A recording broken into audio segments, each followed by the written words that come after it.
아, YTN에서 이렇게 자율주행 기반 충전 전기차 로봇인데 이 부분에 대해서 제 기술이 침해가 됐다고 생각합니다. 제 기술의 침해 사례가 YTN에서 꽤 많이 나오고, 그래서 그거는 이제 제가 그 리튬이온 배터리를 얘기를 할 때 현재보다 8개 정도로 분할하고 격벽 처리를 하자.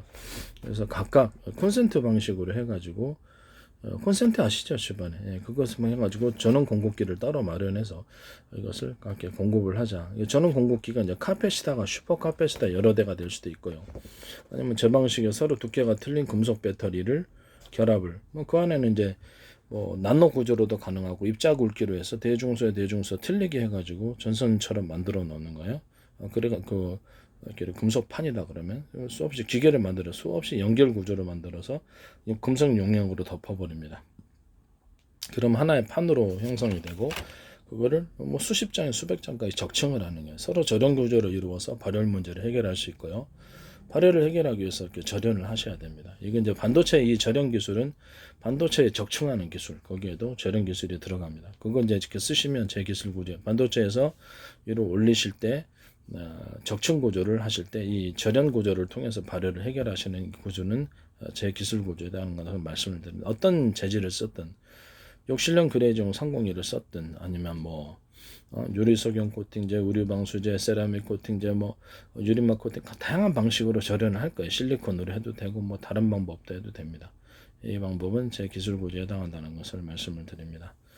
합성소염이 나일론 기반해 가지고 판을 또 새로 살짝 코팅을 하셨든 어쨌든 간에 절연 구조를 가졌다. 그래 가지고 이제 이렇게 발열을 해결했던 그것도 제 기술이라는 것을 말씀드립니다.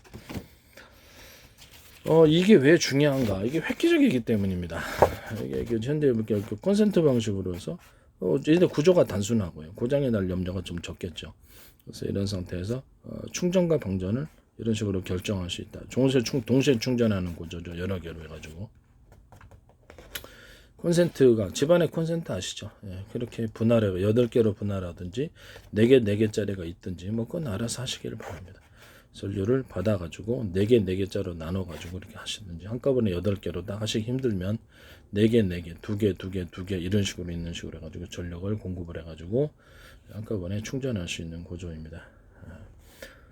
그 다음에 직렬 방식으로 하나씩 뽑아 쓸 수도 있지만 속도를 따라서 2개, 3개를 쓸 수도 있고 4개를 이게 2개짜리 묶어서 4개를 쓸 수도 있어요. 그러면 이게 수용하는 전기선의 굵기가 하나라면 그렇죠. 이게 100밖에 안 들어온다고 생각하면 몇 군데서 들어와도 100밖에 안 들어가. 나머지는 정체 상태가 되겠죠. 수용 구조가 100밖에 안 되면 이게 전기선 두께가 전기선 두께를 이렇게 굵게 만들든지 그래서 수용을 전기를 전력을 뒷받침을 해야 될 거 아니에요. 전기를 받아들일 수 있어야죠. 얇으면 타버리니까 수용 구조가 안 되는 거예요. 이것을 2개로 만든다든지 3개로 만든다든지 4개로 만든다든지 두껍게만 이런 기술이 이제 반도체에도 들어가는 거예요. 회선으로 그릴 때 여러 개로 이렇게 들어가는 식으로 이렇게 전기적인 충전 입력과 출력 신호적인 출력과 이렇게 입력이 이렇게 여러 회선으로 들어가는 이런 구조도 제 기술 구조에다 이런 식으로 해가지고 이렇게 사방으로 들어가되 여러 개로 해서 이런 식으로 들어갈 수 있다라는 거죠. 이것도 이제 이 안에 내가 못 그려놨습니다만은 이렇게 여러 개로 선이 들어갈 수 있다. 이거 이제 이 내부도 사각으로 쪼개가지고 이게 4분의 1로 쪼개는 거죠. 그래서 사방으로 들어가는 거죠. 동서남북. 이것도 쪼개서 이 똑같은 구조로 이 동서남북으로 들어가고 안에 여러 군데 여러 회선으로 들어가는 이 구조. 이거 반도체 쓰게 되어 있습니다. 안 쓸 수가 없어요. 이것도 제 기술 구조다. 여기서 구체적으로 어떤 기술이 진범됐느냐. 이 사람이 여기 전기차 로봇에서 한 군데가 아니라 여러 군데로 충전을 했을 때 플러그를 뽑아가지고 여러 걸 풍렸을 때 바로 이 기술이 들어간다는 거죠. 이 콘센트 방식으로 해서 이 자동차 하나하나에 충전하는 거하고 똑같다라는 거죠. 이거를 살짝 아이디어를 베끼셔서 하시면 이게 이제 그렇죠. 그게 제 기술을 침범한 거죠. 이게 획기적인 아이디어거든요. 이게 단순한 게 아니라 아주 획기적인 아이디어인 거예요. 이해가 가시죠? 기술이 단순하면서도 아주 획기적인 고장도 잘 안 나요. 이런 거는 만들기도 쉽고 획기적인 아이디어라는 게 참 중요한 건데 그것을 여기서 쓰셨다라는 거죠. 그러면 이 부분을 내가 기술 구조를 설명을 안 했는데 어떻게 아느냐라는 거죠. 어떻게 알겠습니까? 그건 제 기술이니까. 설명 안 했어요, 이분은. 직렬과 병렬 방식을 동시에 이렇게 써가지고 안에 배터리 싣고 이제 다닐 거 아니에요. 그럼 하나 이렇게 할 수도 있지만, 그럼 그 안에 전원을 통제하는 전원 공급기가 있어야 되는 거예요. 거기서 이 전류를 한 군데만 넣을 때는 하나만 쓰고, 이렇게 한 군데 배터리에서만 이게 하나의 차량에만 할 때는 한 군데나 두 군데에서 넣을 수도 있고, 보다 많은 차량을 할 때는 그렇죠. 또 다른 배터리에서 나와야 될 거 아니에요. 그죠? 그래서 이것이 콘센트 이렇게 이런 방식으로 해가지고 그러니까 이거 차량이라고 합시다. 리튬이온 배터리인데 차량이라고 합시다. 그럼 여기서 전 플러그를 하나, 둘, 셋, 넷, 5개, 4개를 뽑으면 한꺼번에 4대 충전할 수 있잖아요. 이런 방식으로 발전할 거라는 거죠. 이 기술이 그래서 제 기술이라는 겁니다. 이해가 가시죠? 여기서 얘기했던 기술이 여기 나오는 거예요. 지금. 기술을 설명 안 하셨어요. 그럼 내가 이걸 어떻게 아느냐라는 거죠. 내 기술이니까 아는 거죠. 그죠? 또는 충전 방식에 있어서 전력을 하나 할 수도 있지만 2개를 하나로 묶어가지고 거기서 동시에 2개로 분할해 준대. 이것도 가능하잖아요. 3개를 하나로 묶어서 3개로 분할해 준다든지 이런 식도 가능하다. 이런 방식도 직렬과 병렬을 같이 쓰셨으면 그것도 제 기술 구조에 해당한다는 걸 말씀드립니다. 이게 나중에 어떻게 될까요? 예, 무선 충전식으로 가게 되었습니다. 자동차다, 보트다, 아니면 배, 아니면 드론이다, 또 가정용, 산업용 로봇이다, 가정용 로봇이다. 무선 충전을 할 때 서로 파형이 틀린 여러 개의 전파로 충전한다. 그럼 숫자가 많잖아, 로봇들이나 자동차. 그러면 어떻게 되나? 전화번호 부여 방식으로 하나는 비밀번호식, 인식 코드, 전화번호 부여 방식으로. 이게 굉장히 중요한 기술 구조인데 삼성페이에서 쓰셨더라고요. 그래서 내가 이거를 저는 소송하지 않아요.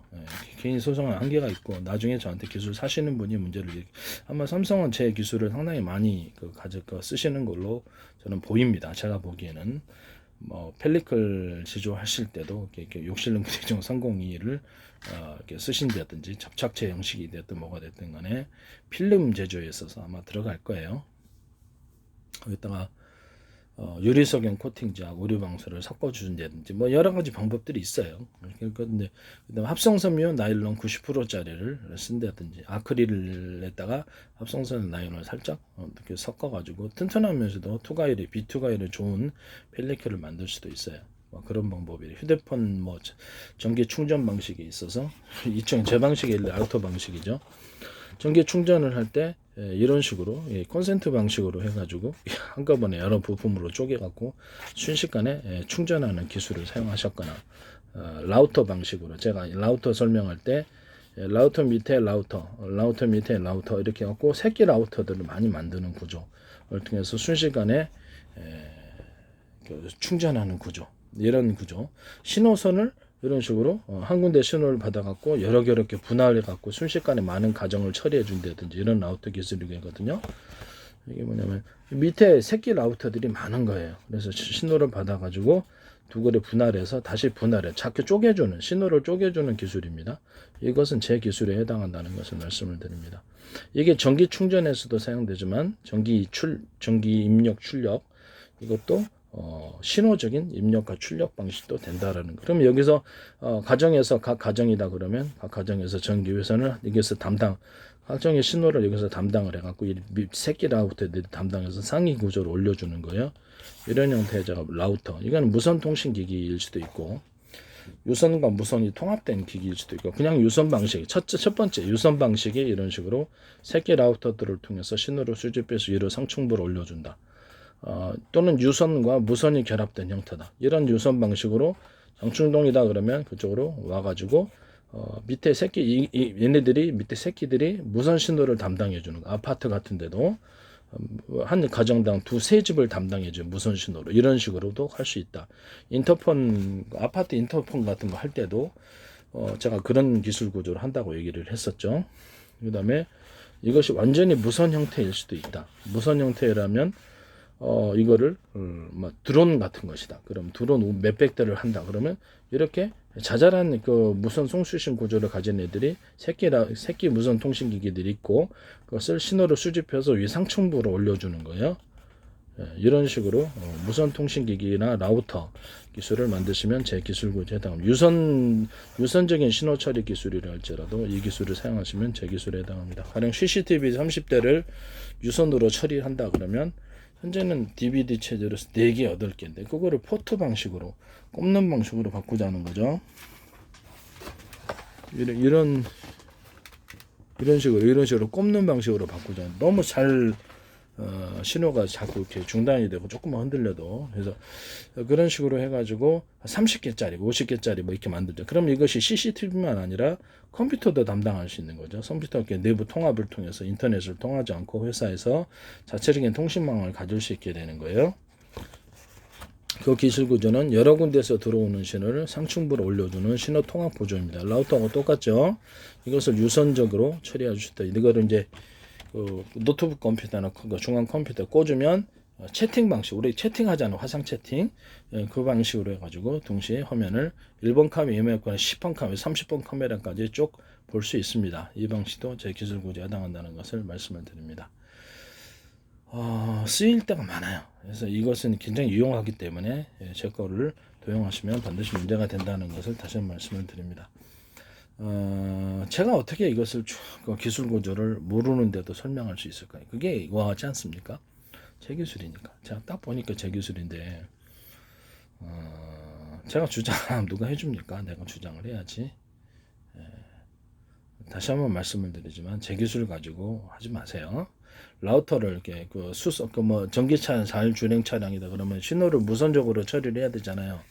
한 군데에서 중앙통제센터에서나 유성에서나 한다면 중간에 그것을 신호를 받아주는 데가 라우터 같은 기술이 있어야 되는 거예요. 특정 지역에는 유선으로 그 신호가 가고 새끼 라우터들, 새끼 무선 통신기기가 이렇게 수없이 있어서 그쪽을 지나는 신호 차량을 기지국에서 무선으로 전파로 관리를 해줘야 됩니다. 그러면 이게 수많은 미니 무선 통신기 숫자가 많아야 되는 거예요. 그래서 그럼 신호를 모아서 상층 구조로 올려주는 겁니다. 이런 방식은 제 기술 구조에 해당합니다. 전기 충전 방식도 이게 피레침이라고 했을 때 이것을 다머지는 못 그렸어요. 이걸 어떻게 다 그립니까? 많은 피레침 구조가 있고 밑에 서브로 새끼를 쳐나가면 번개를 쪼개는 기술이죠. 신호를 쪼개는 기술, 번개를 쪼개는 기술 이렇게 생각하면 되겠습니다. 신호를 쪼개갖고 받으면 굉장히 빠르다. 그럼 이것이 신호를 통합할 때는 여기서 밑에서부터 상층 구조로 올라간다 그랬죠. 전기를 충전하는 방식 또는 전기를 충전하는 방식도 되지만 신호를 이런 식으로 한꺼번에 수많은 신호를 처리하는 방식도 된다. 이 방식 사용하시면 제 기술 구조에 해당합니다. 무선 통신기기 안에 수많은 무선 통신기기가 들어있는 구조. 유선 같은 데도 현재보다 이렇게 무선 통신기기 하나의 주파수 통신 구조를 가지는 게 아니라 50개, 100개, 1000개 무선 주파수 통신기기를 그러니까 무슨 말이냐면 그 안에 휴대폰이 많이 들어가 있는 거예요. 휴대폰에도 각각 신호를 갖다가 할당받아서 전화번호 배열 방식으로 하시잖아요. 그러면 서로 송수신하는 구조가 되잖아요. 그것을 인공위성에도 거기도 이런 송수신하는 무선 구조에 무선 통신기기를 많이 넣거나 잠수함에도 넣을 수 있고요. 이렇게 배에도 놓을 수 있고 그래서 수많은 신호를 처리합니다. 하나가 잘못돼도 나머지 부분들에서 다 처리할 수 있습니다. 그래서 이런 방식으로 이제 위성통신이나 무선 통신기기를 비행체에 탑재하거나 또는 휴대용으로 갖고 다니거나 이런 구조를 가지시면 수많은 무선 통신기기가 그 안에 있는 거예요. 거기 상위 기반 신호를 통합해주는 상위 기반 게 있습니다. 상위 기반 통신기기 통신 구조도 될 수 있고 최종 사령 타입이 하나가 아니라 둘일 수도 있어요. 왜냐하면 하나가 잘못됐을 때 고장이 완전히 나버리니까 예비 부대로 하나 더 넣거나 미니 무선 통신기기를 원래 딱 필요한 수량만 만드는 게 아니라 예비 부대를 몇 개 만들어서 고장 나면 그것이 대신 신호를 담당해 주는 식으로 해서 기계를 효율적으로 만듭니다. 이 방식은 제 기술 구조에 해당합니다. 기술을 설명하지 않아도 어떻게 하냐라는 거죠. 그게 문제거든요. YTN에서 너무 많은 기술들이 제 기술이 침범되고 있다는 것을 말씀을 드립니다. 공개적인 기술을 가지고 그렇게 하시면은 이게 문제가 생기지 않을 수 없다라는 것을 자신의 기술이라는 것을 그렇죠 그거 주장할 수도 없고 이게 국제 특허로 가야 되는데 다른 사람도 수없이 이런 아이디어가 나오면 과연 그 사람에게 특허를 주겠느냐라는 것은 공개적인 방송이나 학술지에서 발표한 것을 가지고 특허를 낸다는 것이 상식적으로 있을 수 없지만 혹여나 하고 모를 것이다라고 생각하는 전 세계에서 국제 특허라면 전 세계에서 다 이의를 제기하지 않을 수가 없어요. 어떤 방송에서 나왔는데 그거 갖고 한다고 그럴 수도 있고 예? 기술을 침범하지 마십시오. 여기는 기술 설명 안 했습니다. 제가 어떻게 해서 이 기술을 아느냐가 문제가 그게 중요한 거예요.